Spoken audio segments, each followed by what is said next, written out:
Қазақстан Республикасының ұлттық музейі бірегей мекеме. Оның көрме залдары мен қорында Қазақстанның бүкіл тарихы жиналған. Ол көлемі бойынша әлемдегі ең ірі 10 музейдің қатарына кіреді. Ал классикалық экспозициялары озық технологиялармен үйлестірілген. Еліміздің мәдени және тарихи қазынасы түркі өркениеті құпияларының кілті. 20 ғасырда дүние жүзін елең еткізген археологиялық олжа Қазақстанның символдарының бірі алтын адам да осы музейде сақтаулы тұр. Есік қорғанын ашқаннан бері сақ патшасы әлемдегі түрлі энциклопедиялар мен ғылыми еңбектерге енгенімен елден жыраққа шыққан емес.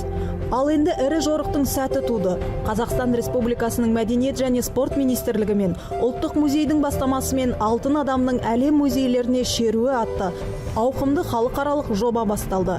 Әуелі сақтардың алтын патшасы туралы Мәскеу әңгіме қозғаса, енді көне жәдігерді Әзербайжан астанасы Баку тамашалайды. Бірақ ұлы дала мұрасы зергерлік өнер жауһарлары көрмесі теңіз асқанша музей қызметкерлері аса құнды жәдігерді ұқыптап, орап қаптау бойынша қыруар жұмысты атқарулар керек. Мы повезем уникальную коллекцию, которая... Бірнеше бағытты қамтитын бірегей жинақты апарамыз. Ең бірінші әрине алтын адаммен байланысты жәдігерлер. Қазақ халқының қол өнері, тоқыма бұйымдар. Әр бұйым дұрыс оралып, өз ұяшығына, ол жәшікке салынуы керек. Бұл бұйымның жақсы сақталуы үшін өте маңызды. Вложен будет свою ячейку в отдельный ящик, в отдельный предмет. Міне Бакуге де жеттік. Теңіз жағасындағы күн сәулесі мол түскен көркем қалада ескі ғимараттардың сары кірпіш тастары аспанмен таласқан зәулім үйлердің көкшіл түсімен жараса қалған. Бакудың тарихы көне замандардан бастау алады. Олардың көненің көзін сақтап отырғанына қаланың қақ ортасындағы Ичери-шехер шағын ауданы дәлел. Мұнда адамдар сонау 8 ғасырдан күні бүгінге дейін тұрып жатыр. Ал оның жанында мына ғимарат тіпті жас көрінеді екен. Небәрі 20 ғасырдың басында салынған. Бұл Бакудың басты көрнекті орындарының бірі. 19-20 ғасырлар тұсында бакулық өнеркәсіпші Гаджи Тагиев жас әйеліне сарай сыйламақшы болады. 1920 жылы билікке кеңес өкіметі келген соң сарай мемлекет меншігіне өтіп, Әзербайжанның тарихы музейі болады. Әзербайжанның негізгі музейлік жәдігерлері туралы сәлден кейін баяндаймыз. Әзірше қазынамызды ашу сәтіне қатысайық. Уважаемые коллеги, азиз достар, Құрметті әріптестер, алтын адамның әлем музейлеріне шеруі көрмесін Әзербайжан ұлттық музейіне алып келіп отырмыз. Ұлттық музейдің бір топ қызметкерлерінің осындай мәртебелі мүмкіндікке ие болғанына қуаныштымыз.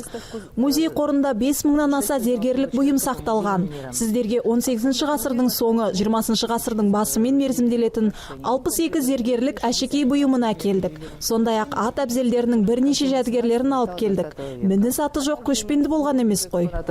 Снаряжение, но какой кочевник без коня. Ұқыптап оралған қазыналарды ашу сәтінің де маңызы мен салтанаты көрмені ресми ашу рәсімінің салтанатынан кем түспейді. Қазақстан президенті алтын адамның шеруі деген жобаға бастамашы болды. Бұл біздің ортақ түп тамырымыз, түркі тілдес халықтардың ортақ мәдениеті. Осы шерудің дүние жүзіне түркі тілдес халықтардың көне өркениет екенін көрсететініне өте қуаныштымыз.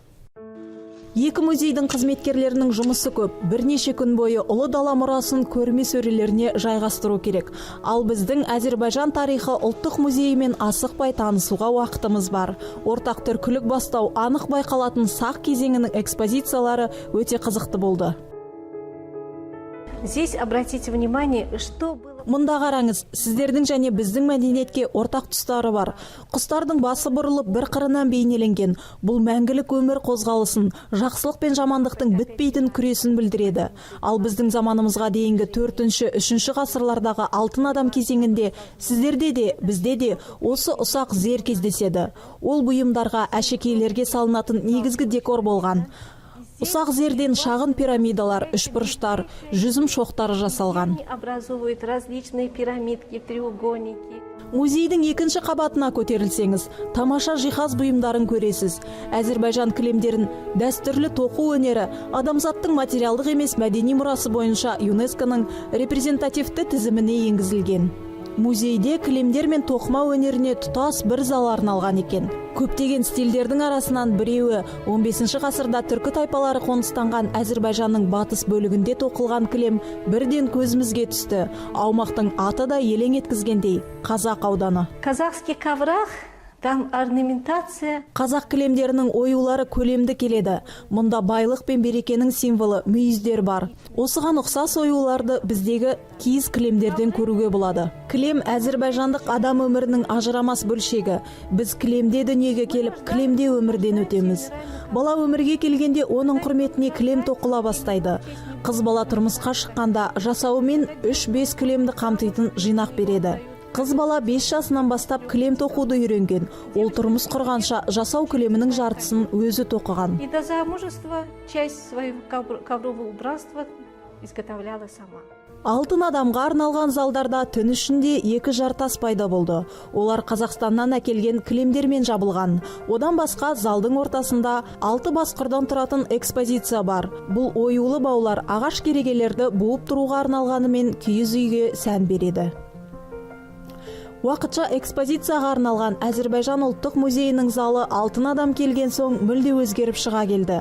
Ашық түсті қабырғалары мен оюланған төбесі, салмақты аспалы шамдары, сақ қазынасы мен қазақтың ұлттық күміс бұйымдарының сұлулығы мен әр алуандығын айшықтай түсетін бір стильде безендірілген.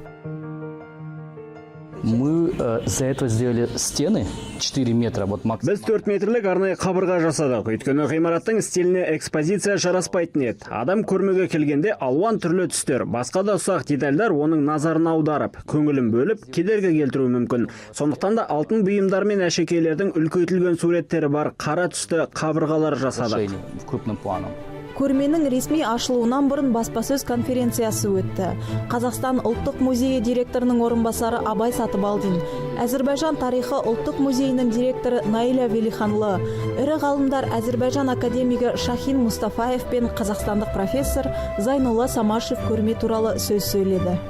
Әзірбайжан халқының 20 ғасырдағы бірегей археологиялық олжа, скиф сақ кезеңінің ең ірі ескерткіші алтын адамды көруіне алғаш рет мүмкіндік туып отыр. Көрменің Қазақстан, сондай-ақ Әзірбайжан елі үшін ерекше құнды екенін тарих ғылымдарының докторы профессор Зайнулла Самашев атап өтті. Бұндағы мақсатымыз біздің сонау сақ заманынан қазіргі заманға дейінгі тарихи және мәдени сабақтастықты көрсетіп, содан кейін біздің ата-бабаларымыз анау аспаннан түскен жоқ, басқа жерден келген жоқ. Солардың ұрпақтары, біз қазіргі мынау түрік халықтары бәрі солардың өз мәдениетін ешқашанда жоғалтқан жоқ деген идея осы көрменің негізіне салынған. Міне Қызылбау да кесілді. Ендеше ұлы дала мұрасы зергерлік өнер жауһарлары көрмесін ресми түрде ашық деуге болады.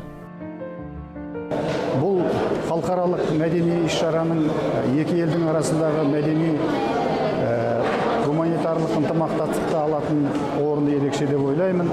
Екіншіден, бұл үлкен іс-шара Әзірбайжан Демократиялық Республикасының 100 жылдық мерейтойы қарсаңында өтіп отыр. Бұның бәрі Әзірбайжан зиялы қауымының, ғылыми ортаның, Қазақстанның өнеріне, Қазақстанның тарихына, Қазақстанның өткеніне үлкен қызығушылығын білдіреді. Жазғы жайма шуақ жылы кеште музейге Бакудың жақсы менен жайсаңы жиылды. Ғалымдар, академиктер, мәдени және қоғам қайраткерлері, шығармашылық зиялы қауым өкілдерінің барлығы екі ел арасындағы достық пен арғы ата-бабаларымыз түркілерден жеткен ортақ мәдени мұрамыз туралы жарыса айтып жатты. Әзірбайжан мен Қазақстанның арасындағы қарым-қатынас қазіргі таңда қоғам мен мемлекеттің көңілі толатындай деңгейде. Алтын адамның әлем музейлеріне шеруі, оның Әзірбайжандағы экспозициясы еліміздің өміріндегі маңызы зор оқиға. Біз Қазақстанның барлық жобаларын, оның ішкі және сыртқы саясатын қолдаймыз. Бүгін алтын адамның Әзірбайжанға келгенін зор мақтаныш тұтамыз.